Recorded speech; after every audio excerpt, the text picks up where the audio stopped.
Hello there, Gilly here, and today I am showcasing a Minecraft 1.17 moss block farm. This farm is able to produce over 5,000 moss blocks per hour, as well as some moss carpets, azalea wheat seeds, and flowering azaleas. It's also a self-sufficient farm, so you can just leave it AFK for as long as you want, and you never have to worry about replenishing the bone meal. For this design, I have decided that I wanted to collect all of the associated blocks that are produced in this farm.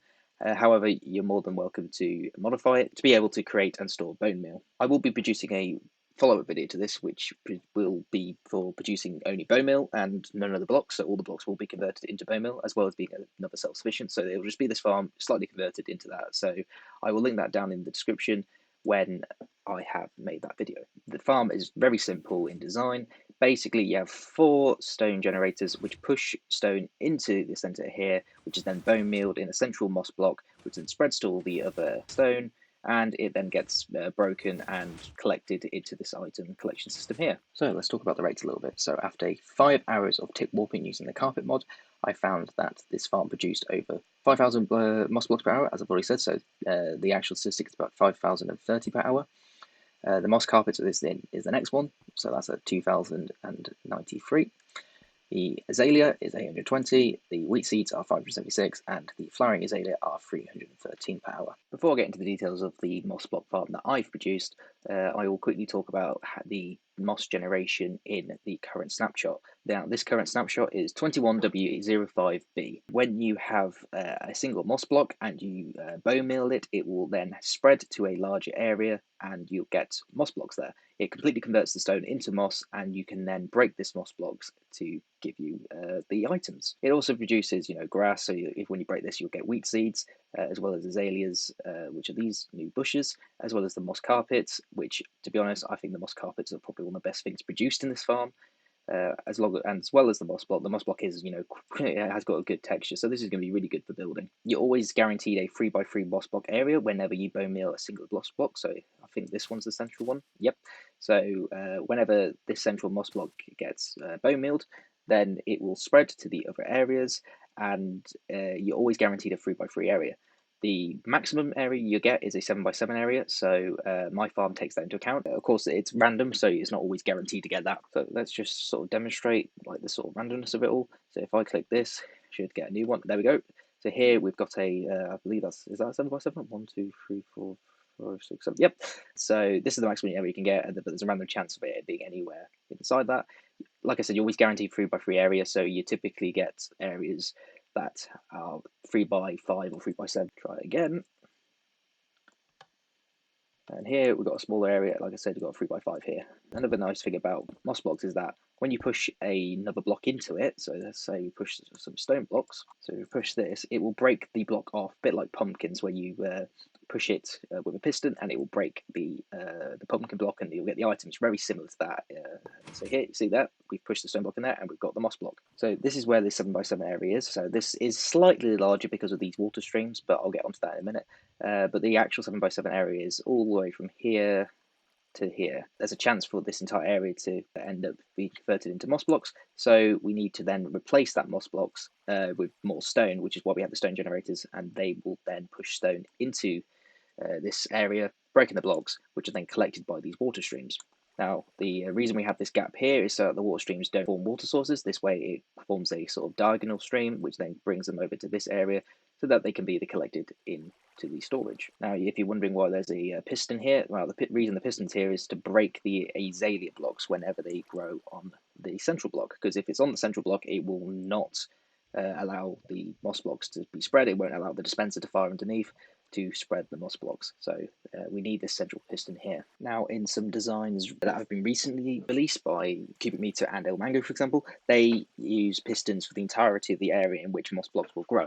Now, this will probably increase the speed if you really care about having the most efficient farm going. Here I was just trying to go for fairly simple within the maximum area. The only piston I needed to actually have this farm working and being fully functional was in the center. If I didn't have the piston there, it just would break. So quickly talk about the item collection. So here we've got some honey blocks which will align the items as they come through this water stream here, and there's hoppers underneath which then collect the items. So here we have 4 slices for storage. So if we just quickly have a look at the storage, you can see here we've got quite a lot of items here. This is after about an hour's worth of running. So I think this hopper should be, oh no, it's just about filling up. And here it will fill up in each of the slices with the first slice being more full and then gradually getting less full as you go across. Of course, you could use item sorters to sort through the items. Here, I was just going for as basic as possible, so I decided not to sort through them.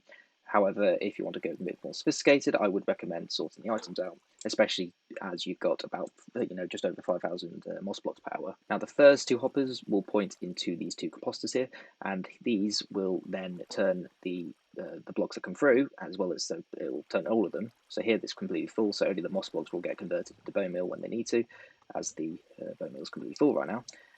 They will convert them into bone meal, which then goes back into the system, and that was what makes it self-sufficient. So right now all these hoppers are full of bone meal, and this means that most items will actually end up going into the storage system, not be converted into bone meal. However, you'll never run out of the bone meal for the system. Now, if these hoppers aren't completely full, that will kill the rates quite considerably.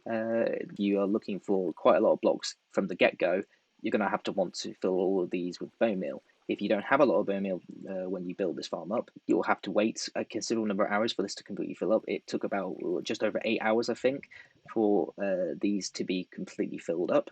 While that's not really a problem for the long term, if you really want these blocks for whatever reason in the short term, it may be worth filling this up with bone meal if you are able to. So the stone generators are pretty simple. They're very much like any other stone generator. So stone will generate whenever you have flowing lava across water. So the water can either be flowing or a water source. Here it will be flowing as it comes out of this waterlogged stair. And basically what's going to happen is that as soon as this stone is formed, it'll get pushed up and pushed across. It's assuming that this is not a maximum push limit, which essentially what's going to happen is this gets fired twice. I'll get onto that in a minute. And this is then a rising edge monostable circuit, which then activates this piston, which throws a block out, which activates the observer, which then powers the note block, which also gets read by this observer, so then it can that will tick later. So basically this will fire up, and then as soon as it's fired up, this will then fire out as well, and you'll get a very quick stone block generator. And this is basically one slice, so the stone generators on the larger sides are basically a slice of that. So you can see here that it's just an extension of that. The circuit is also very simple, so essentially what we've got is a timer which allows the stone to be generated, and as soon as the stone generates, it will then fire out the stone. And that's the general idea of what this circuit here is. So we've got a fader clock here, which is activated by when you turn this on, this stone torch will turn off, which will then activate the clock. And now this comparator here, for example, actually only sends out a signal of so there's 15 minus 3, so that's going to be 12. So the signal is actually a strength 12. So this clock is slightly can be slightly shorter than a typical maximum power fader clock. And so this will then basically be a 12, it'll be a 24 tick clock if I'm correct about that. And it will then power this target block and then send a signal out here, which will then basically retract this piston and it will reactivate the clock. So basically you just have a loop going on. So this is basically essentially a big fader clock. Now, the target block here has a few different purposes. It allows a torch here to be powered, so at the moment it's being powered, or well, depowered really, as well as another piston here. So the piston here gets fired whenever this is powered, but the torch here is then powering this block here, which then powers these powered rails, which then synchronize all of the stone generators so they'll all fire at once. Now, this block here will also be powered, so this dispenser does get powered. However, there's a clock, observer clock here, one tick observer clock to allow the bone meal when the dropper here is full. It allows this dropper to be powered to push the items into this dropper. So there's basically not like empty space here. It just makes most use of the space. You don't really need this bit here because you're never gonna not get bone meal up there, but this is just a sort of more guaranteed way of definitely getting it there. Anyway, so what does this piston here do? Well, basically it fires into this repeater, which then powers this torch. Now this torch has a few different reasons. So there's a Evo hopper clock here, which basically counts, acts as a counter, because both of these hoppers here have been powered. So at the moment there's 3 items there. So whenever this gets depowered, it allows 1 item to travel through to here. And then whenever, when it's fired about 3 times, so when this clock is activated and deactivated 3 times, it will then go all into this hopper, and then this will then activate, and then it will reset itself. So the reason we need the 3 there is so that we don't fire the water streams every single time that the farm is dispensed. So why 3? There's 3 stone blocks around the moss block, so it's to take into account sort of like if there's a 7x7 area that's fully grown, then it takes 3 pushes before we get to the central block again. Basically, whenever that happens, whenever this piston gets moved, because that's every time the 3, that's once it's counted 3 items, it will then basically power this sort of circuit here, which is essentially just a monostable rising edge monostable circuit and another fader clock. So this would be a maximum power fader clock in this case, and it just allows this piston to be extended up, so this slime sort of tower to be powered up, which then technically depowers these torches here, which will then open the trapdoors and allow the water streams to go. And that's why we have the target blocks here. So we just allows us to use a load of redstone wires and point them into the torch into the target blocks. We could just use a line of normal blocks and power them with repeaters, but this is slightly more compact, and also I like target blocks, so I'm going to use them. Now, this observer here will detect whenever this torch is deactivated. So basically every time the clock is activated and deactivated, and it will then power the dispenser, which then grows the moss. So that's the general idea of the circuit. It's not that difficult to understand.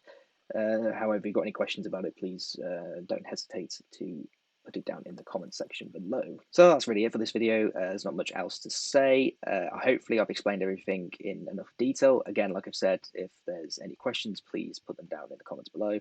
Feedback will also be appreciated. Obviously, this is a very simple design. There's definitely more efficient ways of doing this. CubicMetre, for example, has done a much more efficient way of pushing in the stone blocks when you generate them.